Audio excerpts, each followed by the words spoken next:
16 नवंबर से 20 नवंबर के मध्य आयोजित 75वां वार्षिक निरंकारी संत समागम स्वयं में दिव्यता एवं भव्यता की एक अनूठी मिसाल बना, जिसमें देश विदेश के लाखों की संख्या में श्रद्धालु भक्तों ने सम्मिलित होकर सद्गुरु माता सुदीक्षा जी महाराज के पावन दर्शन एवं अमृतमयी प्रवचनों का आनंद प्राप्त किया। मानवता के ये महाकुंभ संपूर्ण निरंकारी मिशन के इतिहास में निश्चय ही एक मील का पत्थर रहा, जो सभी के लिए प्रेरणा का स्रोत बना। जिसमें सेवादल रैली की यदि बात करें तो निरंकारी संत समागम के इतिहास में प्रथम बार पूरा दिन सेवादल को समर्पित रहा। 16 नवंबर को आयोजित सेवादल रैली में शारीरिक व्यायाम, खेलकूद, मानवीय मीनार एवं मलखम्ब जैसे करतब दिखाए गए और वक्ताओं, गीतकारों एवं कवियों ने समागम के मुख्य विषय रूहानियत एवं इंसानियत पर आधारित विभिन्न कार्यक्रम प्रस्तुत किए, जिसमें व्याख्यान, कविताएं, अवतार वाणी के पावन शब्दों का गायन, समूह गीत एवं लघु नाट्यों का सुंदर समावेश था। सेवादल रैली में सम्मिलित हुए स्वयं सेवकों को अपना पावन आशीर्वाद प्रदान करते हुए सद्गुरु माता सुदीक्षा जी महाराज ने कहा कि सेवा भाव से युक्त होकर की गई सेवा ही वास्तविक रूप से सेवा कहलाती है। सेवा का अवसर केवल कृपा होती है, अधिकार नहीं। इस वार्षिक समागम में रूहानियत और इंसानियत संग संग मुख्य विषय पर ही वक्ताओं ने अपने भावों को विभिन्न विधाओं के माध्यम से व्यक्त किया। सद्गुरु माता सुदीक्षा जी ने रूहानियत और इंसानियत के संदेश पर अपने आशीर्वचनों में कहा कि आध्यात्मिकता मनुष्य की आंतरिक अवस्था में परिवर्तन लाकर मानवता को सुंदर रूप प्रदान करती है। हृदय में जब इस परमपिता परमात्मा का वास होता है, तब अज्ञान रूपी अंधकार नष्ट हो जाता है और मन में व्याप्त दुर्भावनाओं का अंत हो जाता है। परमात्मा शाश्वत एवं सर्वत्र समाया हुआ है, जिसकी दिव्य ज्योति निरंतर प्रज्वलित होती रहती है। उन्होंने कहा कि किसी भी उम्र और अवस्था में भक्ति की जा सकती है, तो ब्रह्म ज्ञान की प्राप्ति के उपरांत ही संभव है। शांति एवं अमन के संदेश की महत्ता को समझाते हुए सद्गुरु माता सुदीक्षा जी ने कहा कि इन संदेशों को दूसरों को देने से पूर्व हमें स्वयं अपने जीवन में भी धारण करना होगा। वसुदेव कुटुंब की भावना को प्रदर्शित करता 75वां निरंकारी संत समागम की विस्तृत रिपोर्ट इलम सिंह चौहान। देखिए, रूहानियत और इंसानियत संग संग ये समागम की थीम है। जैसे कि अगर किसी के पास अगर रूहानियत है, अच्छे गुण है, वो उसके पास अच्छी शिक्षा है, लेकिन अगर इंसानियत नहीं है तो उसका कोई मोल नहीं है। और अगर किसी के पास अच्छी इंसानियत है, वो अच्छा व्यक्ति है, लेकिन उसके पास अगर वो रूहानियत नहीं है, परमार्थ का भाव नहीं है, कल्याण का भाव नहीं है, तो वो भी व्यर्थ है। इसलिए सद्गुरु सच्चे पातशाह चाहते हैं कि हमारे पास जो रूहानियत है, वो इंसानियत अगर संग संग चले तो खुद भी आनंद का कारण बन सकता है, औरों के लिए भी आनंद का कारण बन सकता है। और फिर प्राणी मात्र में सद्भावना का जो भाव है, जो बाबा हरदेव सिंह महाराज का थीम थी, एकत्व, वन्यस, भाईचारा, वर्ड विदाउट वाल, वो तभी संभव हो सकता है जब इंसानियत और रूहानियत संग संग मिलकर। इन निरंकारी मिशन ने जो इसका संदेश है वो आज से ही नहीं बल्कि युगों युगों से जिस संदेश को ऋषि मुनि देते रहे और हिंदुस्तान की संस्कृति के अनुसार प्रथम बार हिंदू धर्म ग्रंथों के अनुसार भगवान भोलेनाथ ने जिस ज्ञान को खोला, उसी जिस ज्ञान को लेकर के प्रभु राम, कृष्ण, अनेकों गुरु साहिबान, पीर, पैगंबर, वली धरती पर आए कि हे दुनिया के लोगों, अगर सच में पवित्र होना चाहते हो तो पवित्र के स्रोत से जुड़ जाओ। और पवित्रता का स्रोत परमात्मा है, दुनिया का मालिक है। और वो 10-20 नहीं है, एक है, अनंत है, अनादि है, सर्वव्यापक, अजर, अमर, अविनाशी। तो निरंकारी मिशन भी पिछले 90 सालों से इसी संदेश को निरंतर बाबा बूटा सिंह जी से, बाबा अवतार सिंह जी से, बाबा गुरबचन सिंह जी से, बाबा हरदेव सिंह महाराज, माता सविंदर जी, और आज समय की साकार सद्गुरु निरंकारी मिशन की माता सुदीक्षा जी के युग में भी उसी ज्ञान का संदेश है। और ये जो समागम आज आप देख रहे हैं, तो हमारे महान कर्मयोगी संत बाबा अवतार सिंह जी के जो सुपुत्र थे, संतोष सिंह जी, सज्जन सिंह जी, दास को बख्श देना, सज्जन सिंह जी, उनकी याद में, क्योंकि उनका मन, उनका भाव था कि सारे संसार के जितने भी गुरसिख हैं, वो कभी साल भर में ऐसा भी समय आए कि सब एक साथ मिलें और आपस में एक दूसरे का दर्शन करें। तो वो इस भाव को रखते थे। तो लेकिन कुछ ऐसा समय आया,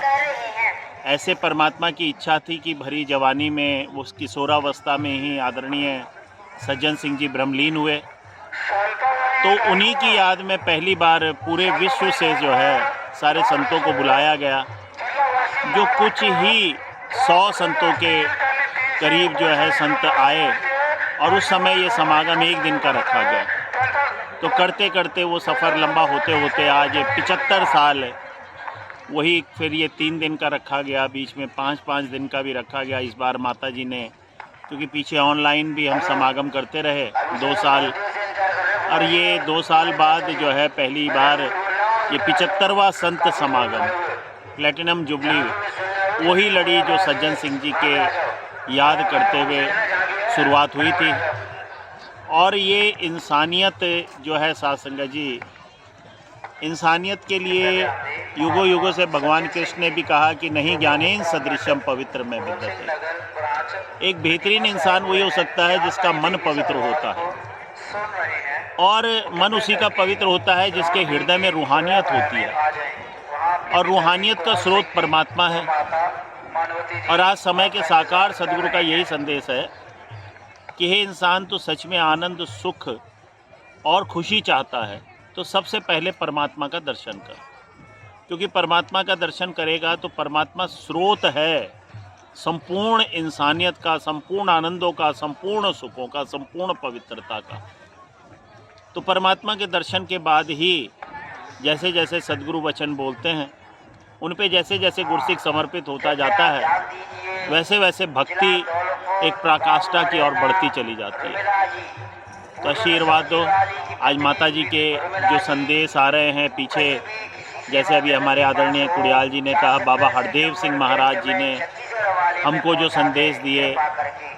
कि वर्ल्ड विदाउट वॉल्स, अनेकता में एकता, ये सब बातें। और आज माता जी भी यही चाहती हैं कि हम सब चीज़ें बाद में हैं, हम सब एक दूसरे की कदर कर पाएँ, जाति से, पाति से, ऊंच नीच से, अमीर गरीब से। एक पिता एकस के हम औलाद, एक पिता की हम सब औलाद हैं। तो हम सब एक दूसरे की कदर कर पाएँ, एक दूसरे की कदर कर पाएंगे। जात पात, मजहबों, मिलतों जो पूरे संसार में इस वक्त इंसानियत को खा रही है, ये सब बातें तभी मिट सकती हैं जब हम एक पिता से जुड़ेंगे और एक पिता का भाव हमारे हृदय में बसेगा। तो दास ने जीवन में अनुभव किया है, जब से माता सुदक्षा जी के चरणों में हम हैं और इस विराट विश्व रूप परमात्मा का हम दर्शन कर रहे हैं, तो तब हमें पता भी चला कि समय की साकार सदगुरु और इस परमात्मा के साथ जैसे जैसे हम गुरु के वचनों को मानते जा रहे हैं कि तो औरों का क्या कहना, खुद को महसूस होता है कि जैसे जैसे हम इनके वचनों को मान करके इस परमात्मा से नाता जोड़ रहे हैं, पता नहीं कल तक हमारे अंदर कोई सब्र था नहीं, आज एहसास होता है कि ये सब्र कहाँ से आ गया, ये शुक्र कहाँ से आ गया, ये संतोष कहाँ से आ गया, ये सरलता कहाँ से आ गई, ये सहनशीलता कहाँ। पहले तक ये सब दास के अंदर नहीं था, लेकिन अब अनुभव हो रहा है कि जैसे जैसे सदगुरु के चरणों में इस परमात्मा से नाता जुड़ रहा है, हैवानियत भागती जा रही है, इंसानियत आती जा रही है। तो स्वयं के अंदर तो ये महसूस किया पता नहीं अनेकों नौजवान जो दास के करीब भी आए, वो भी कहते हैं कि कल तक हमारी स्थिति ऐसी थी कि हमारे ही माँ बाप कहते थे कि इन बिगड़ी हुई औलादों से ना होती तो ज़्यादा अच्छी थी, और आज उन्हीं के माँ बाप प्रार्थनाएं करते हैं कि दातार जैसी कृपा आपने हमारी औलादों पर करी है, वैसी कृपा सब औलादों पर करना। तो आशीर्वाद दो।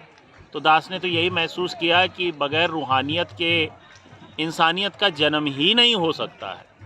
इंसानियत ही संपूर्ण पवित्रता के साथ, निस्वार्थ भाव के साथ तभी हो सकती है जब हम सबसे पहले परमात्मा का दर्शन करके परमात्मा से जुड़े। तो आज ये हमारे समय की साकार सदगुरु जहाँ परमात्मा का दर्शन करा रही हैं, वहीं सब का सेवा सुमरण सत्संग करा करके इस परमात्मा से नाता जोड़ रही हैं। तो स्वतः ही इंसानियत पैदा होती जा रही है, और इसका साक्षात नज़ारा अगर आप अपने कैमरे को चारों तरफ इस वक्त अगर दौड़ाएं तो देखेंगे कि इसमें बहुत सारे IAS भी हैं, PCS भी है, बड़े बड़े अफसर, बड़े बड़े कारोबारी, और ये सब एक जगह पर, एक स्थान पर, सब नीचे एक दूसरे के बगल में, कौन कैसा, कोई ऊंच नहीं, कोई नीच नहीं, कोई अमीर नहीं, कोई गरीब नहीं, कोई छोटा बड़ा नहीं, सब एक दूसरे की कदर करते हुए एक दूसरे के साथ सेवाओं में कि हम हैं सेवादार, हम हैं सेवादार, ना हिंदू ना सिख ईसाई ना हम मुसलमान हैं, मानवता है धर्म हमारा। हम केवल ये तभी संभव हो पाया जब हमने इस रूहानियत, इस परमपिता परमात्मा के साथ सदगुरु की कृपा से नाता जोड़ा है।